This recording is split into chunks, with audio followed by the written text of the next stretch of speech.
पिछले पार्ट में हमने देखा कि लू फेंग कैसे सेवन स्वॉर्ड किंग से लड़ता है, उसको कड़ी टक्कर देता है लेकिन जीत नहीं पाता है। अपनी पूरी पावर लगा के स्टार मैप को भी यूज करके वहां से पीछे हटना पड़ता है, लेकिन वो मान लेता है कि सेवन स्वॉर्ड किंग को वो अभी नहीं हरा सकता है और इसलिए उसको कल्टीवेट करना पड़ेगा और बोलता है भाई मुझे आपसे लड़के मजा आया लेकिन अगली बार मिलता हूँ इतना बोल के वो अलविदा लेता है। लेकिन जाते जाते एक बंदे को उड़ा देता है, यहाँ उसी गुरिल्ला को उसको उड़ा देता है। उसके बाद टेस्ट देने जाता है, टेस्ट दे के सीधा अपने फैमिली से मिलने निकल जाता है क्योंकि वो अब तीसरे 9 हिस्से को खोजना चाहता था। उससे पहले फैमिली से मिलना चाहता था और अर्थ पहुंच गया। अर्थ पहुंचते ही उसको पता चला कि एलियंस इमिग्रेंट ऑफिसरों ने और एलियंस रेस ने अर्थ में अपना डोमिनेंस दिखाना शुरू किया है, दादागिरी करना शुरू किया है। क्योंकि लू फेंग अभी तक नहीं था तो उन्होंने मनमानी करके उसके बेटे को भी जेल में डाल दिया था, कुछ समय के लिए, हमेशा के लिए नहीं। इतना पंगा लेना उनकी हिम्मत में नहीं था। और जब लू फेंग को ये पता चलता है तो उसके पहले कमांडर को अर्थ के एटमॉस्फेयर के ऊपर खत्म कर देता है और नीचे पहुंच के अपने प्लांट को बिछा देता है और सीधा इमिग्रेंट ऑफिसर को चुनौती दे देता है और जितने लोग भी ह्यूमन बॉर्डर में रहते हैं उन सबको पीटने लगता है, खत्म करने लगता है और वहां से निकलने की धमकी दे देता है, जिसको सुन के हर कोई वहां से 9 2 11 हो जाता है। इसी साथ एपिसोड शुरू होता है और ये एपिसोड का थोड़ा सा मैंने नॉवल वर्जन पहले एक्सप्लेन किया, चैनल में जाके देख सकता है। लेकिन रुको, अभी पहले डोंगो वर्जन सुनना है और लाइक सब्सक्राइब बटन दबाना है, तभी तो नॉवल और डोंगो वर्जन और बाकी डिटेल सोलिंग स्टार का तुमको यहाँ चैनल में मिलने वाला है। और इस साथ में कहानी बताता है। अब कहते कहानी की शुरुआत में ही हमको लू फेंग अपने मास्टर हु का बदला लेने डेविल हैंड के पास पहुंचा हुआ दिखता है, जहाँ पे वो छत तोड़ के उसको घुटनों में ला देता है और सामने से डेविल हैंड बोलता है लॉर्ड आप ऐसा क्यों कर रहे हैं, मेरे को समझ में नहीं आ रहा है, आप मेरे को क्यों तंग कर रहे हैं और मारना चाहते हैं। मेरा आपका कोई दुश्मनी भी नहीं है, ना ही मैंने कभी आपको ऑफेंड किया, तो आखिर मेरा गुनाह क्या है ये तो बताइए, आप मेरे को क्यों मारना चाहते हैं। लू फेंग बोलता है तुम्हारी इतनी औकात नहीं है कि तू ये पूछ सकता है। जिस पे वो बोलता है मैं इमोर्टल और मन में सोच लगता है आज मैं यहाँ से बच जाऊं कि जो गुलामों ने मेरे को इतना ह्यूमिलेट होते हुए देखा, इनको नहीं छोड़ने वाला, इस प्लैनेट को ही मैं तबाह कर देगा, इनको खत्म कर देगा, बस एक बार बच जाऊं। लॉर्ड मैं इमोर्टल हूँ, प्लीज मुझको छोड़ देना है, कम से कम कारण तो बताना है कि आपका गुस्सा मेरे ऊपर क्यों फट रहा है। जिस पे लू फेंग अपनी तोंगसुंग स्वॉर्ड निकालता है, जिसको देख के उसको समझ में आ जाता है डेविल हैंड को कि आखिर ये बंदा क्यों आया, लेकिन अभी भी क्लियर नहीं हो रहा है वो कुछ बोले इससे पहले हमें बाबा तक आवाज सुनाई देता है ब्रदर लू फेंग मुझको बाहर आने देना है, आज फाइनली वो समय आ गया और इसका अंत मेरे अपने हाथों से होना है, फाइनली मास्टर का बदला लेना है, प्लीज ये मौका मेरे हाथ से नहीं लेना है, ये मौका मुझे देना है। बाबा इतना बोलती रहती है। लू फेंग ये सब सुन के उस डेविल हैंड को अपने प्लान में पकड़ लेता है, जकड़ लेता है और अब क्या फाइनली वर्ल्ड ड्रीम से बाबा निकलती है, जिसको देख के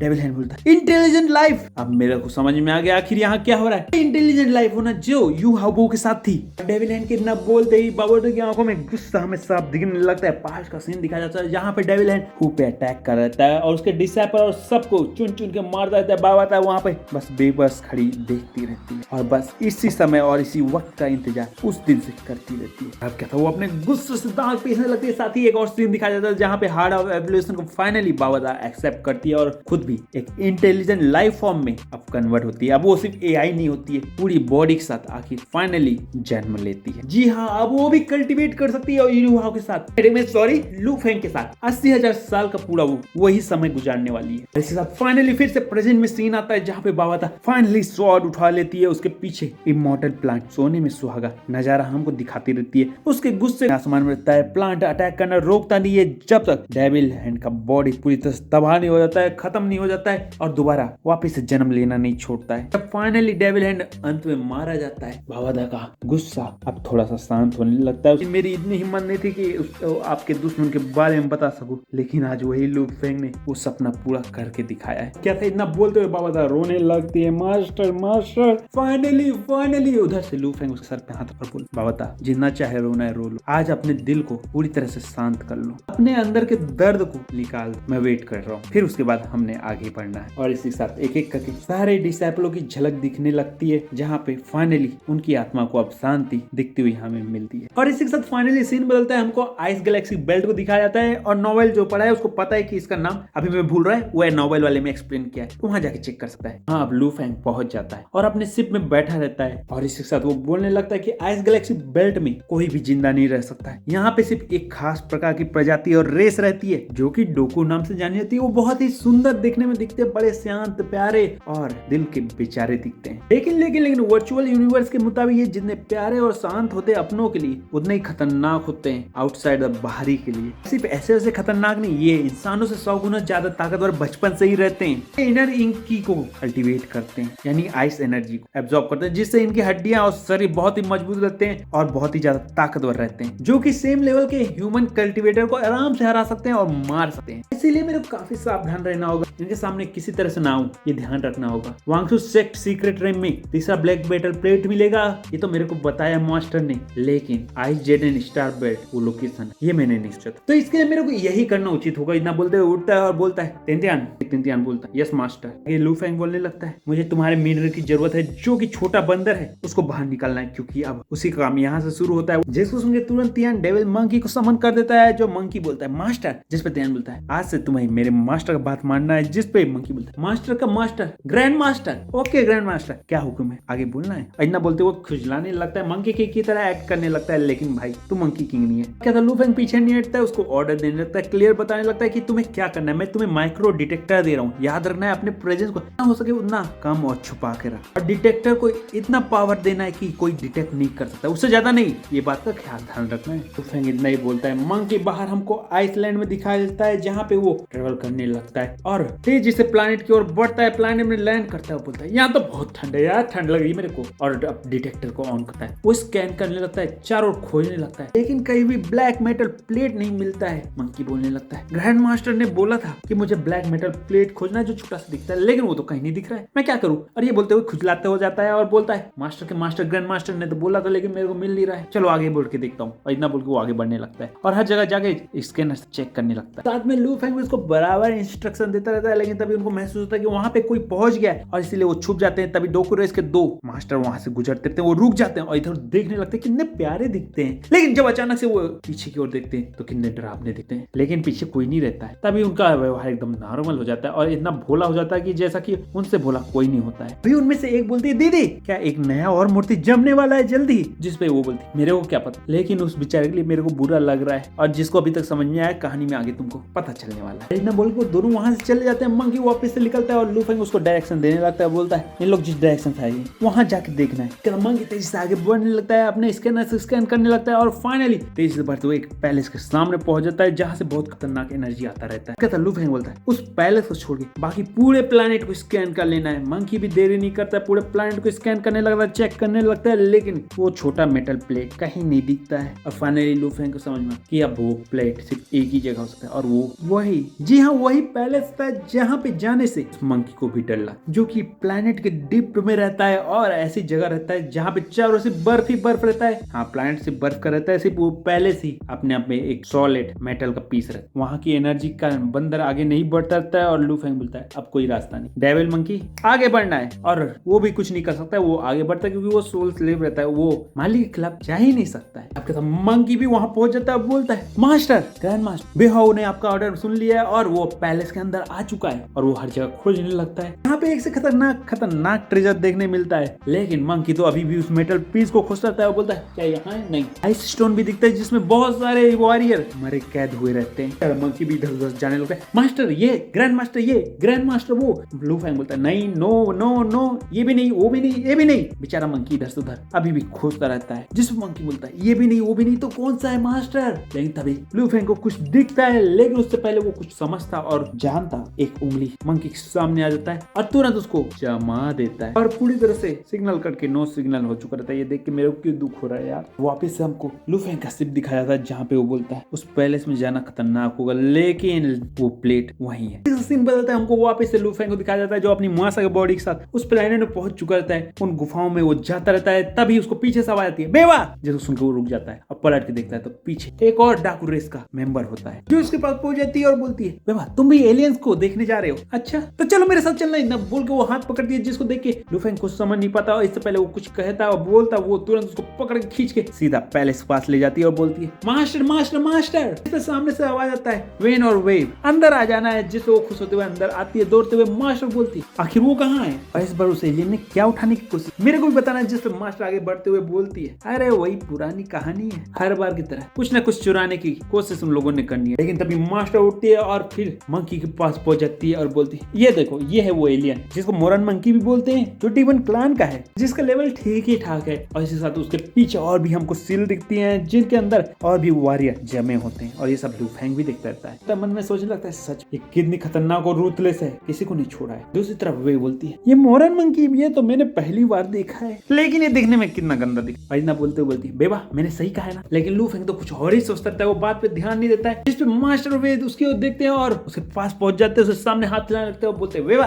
वेवा। लेकिन तभी लू फेंग होश आता और इससे पहले वो कुछ कर मास्टर का हाथ आगे बढ़ने लगता है और उनका खतरनाक चेहरा लू फेंग को दिखने लगता है, जो कि अपने आप पे मौत का तांडव करता रहता है। और इसीलिए लू फेंग अपनी मुट्ठी टाइट कर लेता है और लड़ने के लिए तैयार हो जाता है, क्योंकि कोई ऑप्शन नहीं रहता है। लेकिन फाइनली मास्टर का हाथ उसके सर पे आता है, इसी माँ के जैसे उसका सर हिलाना शुरू करता है और वो बोलती है, क्या हुआ वेवा, क्या कोई दिक्कत है? तुम इतने खोई खोई लग रहे हो, अगर कोई दिक्कत है तो बता दो। तो वे बोलती, हाँ हाँ जल्दी बताओ। जिस पे लू फेंग मुड़ता है और बोलता, बस कुछ नहीं, थोड़ा सा मेरा सर दर्द दे रहा है। वे आगे बढ़ने वाले थे, लेकिन तभी मास्टर बोलते, हाँ हाँ हो गया, अब इससे जबरदस्ती कुछ नहीं पूछना है, थोड़ा समय के लिए इसको शांति से रेस्ट करने देना है और उसके बाद इसका मूड सही हो जाने वाला है और तुम इसके साथ खेल सकती हो, क्योंकि मैं अब वर्चुअल वर्ल्ड आ रही हूँ। इतना बोल के वो वहां से चली जाती है, जिसको सुनकर वे खुश होने लगती है, अपने कान हिलाने लगती है और बोलती, वे चलो ना जल्दी से तंतारा आज हाल चलते हैं। जिस पे लू फेंग बोलता है, नहीं नहीं मेरा अभी मूड नहीं है, प्लीज मेरे को थोड़ा देर के लिए अकेले रहने देना है, क्योंकि मैं अभी अकेले टहलना चाहता है। जिस पे वे बोलती है, अच्छा ठीक है। इतना बोलते हुए निराश होती है और फिर खुश होते हुए बोलती है, ठीक है मैं बाद में मिलती हूँ। इतना बोल के वो भी वहां से चली जाती है। अब क्या था, लू फेंग खुश होता है, मेरा लक कितना अच्छा है, इतना आसानी से मेरे को फाइनली अपॉर्चुनिटी मिल गया है और अब मेरे को सिर्फ तीसरा प्लेट लेना है और यहाँ से निकलना है, मैं वेस्ट नहीं करना है। तो लू फेंग क्या सोच रहा है, जल्दी से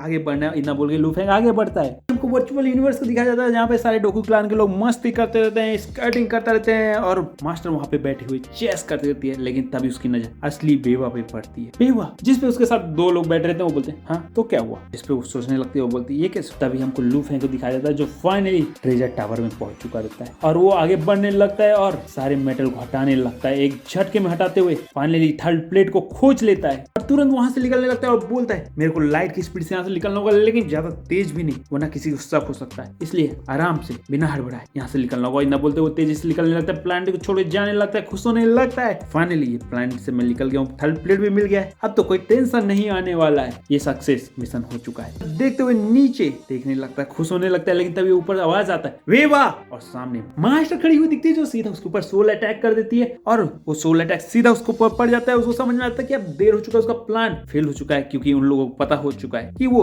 बेवा नहीं, लेकिन उसका मौसा बॉडी रहता है और इसीलिए वो सोल अटैक से बच जाता है, तुरंत अपने आप को टेलीपोर्ट कर देता है। जिसको देख के वो चौंक जाती है, बोलती क्या ये कैसे हो सकता है, वो बच कैसे सकता है, और तुरंत अपने सेंस को एक्टिवेट करती है और पूरे प्लैनेट में उसको चेक करने लगती है और सिर्फ प्लैनेट नहीं, आसपास के स्पेस को भी चेक करने लगती है। लेकिन अब वो कहीं नहीं दिखता रहता, वो उसकी रेंज से बाहर निकल चुका है। लेकिन तभी एक आवाज आती है, शिव तसाला, और तसाला बोलती है उसने कुछ चुराया है। जिस पे वो बोलता है, हाँ मेरे को पता है, आपको टेंशन नहीं लेना है, उसको मेरे ऊपर छोड़ देना है। लू फेंग को दिखाया जाता है, एक प्लैनेट पे लैंड करता है, वो बोलता है मेरी किस्मत कितनी अच्छी थी कि मौसा क्लान की बॉडी है, वरना वो सोल अटैक अभी मेरे को खत्म कर देता। बोलते वो फिर टेलीपोर्ट कर देता है, लेकिन उसी के ऊपर उसी जगह में एक और डोका क्लान का मास्टर खड़ा होता है, जो अपने सेंस को एक्टिवेट करता है और लगातार बहुत जगह टेलीपोर्ट पॉइंट देखने लगता है, जहाँ पे लू फेंग लगातार टेलीपोर्ट करने लगता है और यहाँ से वहां जाने लगता है। जिसको देख के वो बोलते, ये छोटा बच्चा बड़ा चालाक निकला है, मेरे हाथ से बचने के लिए इतना जल्दी जल्दी टेलीपोर्ट कर रहा है और पॉइंट टू पॉइंट गायब हुए पड़ा है, लेकिन लेकिन लेकिन तू मेरे हाथ से नहीं बच सकता है। इतना बोलते हुए वो अपने आप को कई पार्ट में डिवाइड कर देता है और लू फेंग जहां जहां जाने लगता है, लू फेंग के बाद तुरंत उसके पार्ट्स पहुंचने लगते हैं। लेकिन लू फेंग एक कदम आगे रहता है और वहां से निकलने लगता है। लू फेंग सेंस कर लिया रहता है, वो तेजी से स्पेस में ट्रेवल होते हुए निकलता जाता है, आगे बढ़ता जाता है, टेलीपोर्ट होता जाता है और वो भी उसके पीछे लगा रहता है। वो देखता है कि लू फेंग कितना तेजी से आगे निकला जा रहा है और वो कितना भी पीछा कर ले, लू फेंग उससे एक कदम आगे ही रहता है। जिसपे वो अपने सारे क्लोन को वापस से फ्यूज कर लेता है और बोलता है ये काम नहीं करने वाला है, लगता है मेरे को सीरियस होना होगा। इतना बोलते हुए अपना हाथ उठाता है और स्पेस लॉक को एक्टिवेट करता है, पूरे स्पेस के पाथ को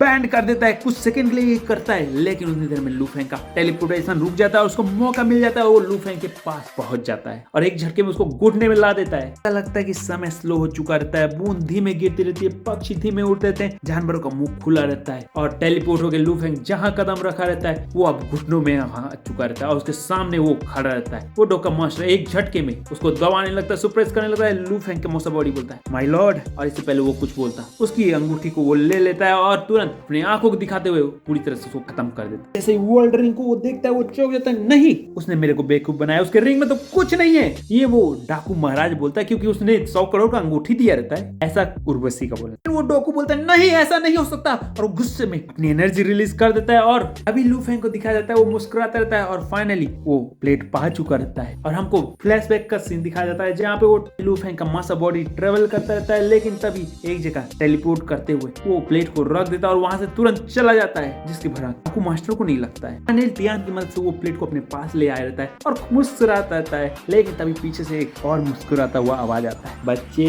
तू बहुत चालाक निकला है, जिसको देख के मेरे को अच्छा लगा है, लेकिन तेरा चाल मेरे सामने नहीं चलने वाला, क्योंकि तू अभी भी बच्चा है रे, ये तू भूल चुका। जिसको सुन के लू फेंग शॉक हो जाता है और तभी पीछे से आवाज आता है, लेकिन मानना पड़ेगा तूने एक यूनिवर्सल वर्चुअल को चूतिया बना दिया है, तूने मेरे को इम्प्रेस किया है। लेकिन लू फेंग का तो ये सब सुन के आंख खुला रहता है, क्योंकि उसका प्लान अब उसको भी पता है कि पूरी तरह से फेल हो चुका है और वो बच के नहीं जा सकता, और इसके साथ सीन चेंज हो जाता है। फाइनली हमको आइस प्रिजनर टावर को दिखाया जाता है, हाँ फाइनली, जहाँ पे पूरे डाकू रेस के सारे वॉरियर जमा हुए रहते हैं और लू फेंग अब कैद हो चुका रहता है। तो कैदी बना के आगे बढ़ाया जाने लगता है, जिसको देख के हर कोई चौंकने लगता है और बोलते हैं इसकी हिम्मत कैसे हुई पैलेस के अंदर घुस के चुराने की, और अलग अलग तरह की बातें करने लगता है। कुछ लोगों का चेहरा तो बनने लगता है और उनमें से कोई बोलने लगता है इन एलियन की हिम्मत कैसे हुई हमारे रेस के लोगों का चेहरा बना के, बेरूपिया बना के पैलेस में भेजने की और कुछ चुराने की कोशिश करने की। इसने मेरा हाथ पकड़ा था, मेरे को खुद से नफरत हो रही है, लेकिन तब यूनिवर्सल वर्चुअल उसके सर पे हाथ रखते हुए बोलती है चिंता मत करो, जिसने तुम्हारा हाथ पकड़ा था अब वो इस दुनिया में नहीं रहा, क्योंकि उसका खेल खत्म हो गया है। मास्टर रेस के उस बेरूपिया को हमने मार दिया। लेकिन तभी बाकुडोकी रेस के लोग आगे बढ़ने लगते हैं और बोलते हैं मास्टर आप दोनों ही बताइए कि इस बंदे के साथ क्या करना है, जिसको सुन के लू फेंग मुस्कुराता है और हर कोई मास्टर की ओर देखने लगता है और लू फेंग की सजा का इंतजार करने लगता है। दोनों मास्टर एक दूसरे को और देखते हैं, मुस्कुराते हैं और बोलते हैं सिंपल सी बात है, धीरे धीरे मरने देना है, जिसको सुनकर लू फेंग सीरियस हो जाता है। अब बोलते ही यूनिवर्सल वेरिएबल एक दरवाजा खोलने लगते हैं, जिसको देख के हर कोई बोलने लगता है ये लड़का तो गया, मौत से भी बख्तर जिंदगी इसको मिलने वाला है, ये कभी वहां से बच के नहीं निकल सकता, उस टावर के अंदर जाने के बाद इसका सिर्फ अंत होगा, वो भी बहुत बुरी तरह से। फिर दूसरा बोलता है बिल्कुल सही, अगर इसको यहाँ पे इंस्टेंटली तुरंत मार दिया जाता तो इसका दर्द इतना बुरा नहीं होता, लेकिन जो उस टावर में जाता उसका दर्द धीरे धीरे मरने से भी बुरा होता है, जिसको सुन के मेरे को भी डर लग रहा है। तभी दूसरा यूनिवर्सल वर्चुअल आंखें खोलता है और बोलता है ये आइस प्रिजनर फील्ड टावर है, अरे इंसान अब तेरे को यहाँ जाना है और तू बचता है कि मरता है अब तेरे ऊपर ये निर्भर करता है, लेकिन मैं फिर भी वार्निंग दे रही कि अब जो तेरे साथ होने वाला है वो मौत से भी बख्तर होने वाला है, तो वेट क्या कर रहा है, कदम आगे बढ़ाना है। और इसी साथ एपिसोड खत्म होता है, मैं अगले एपिसोड मिलता हूँ, और इसी के साथ नॉवेल वर्जन भी डाल दिया तो तुम लोग उसको भी जाके चैनल में एंजॉय कर सकते हो, और साथ में 7 स्वॉर्ड किंग और लू फेंग का कंपैरिजन इमॉर्टल किंग लेवल में जब पीक में रहेंगे उसका भी वीडियो डाला है अभी लेटेस्ट, जाके चेक करो, एंजॉय करो, पसंद आए लाइक करो, सब्सक्राइब करो, घंटी बजा दो और व्हाट्सएप चैनल का लिंक ज्वाइन करो। कमेंट बताना है तुम्हें कैसा लगा, या फिर कुछ और भी जानना है उसको भी कर देना, मैं उसका भी वीडियो बना दूंगा। तो मैं अगले वीडियो में मिलता हूँ।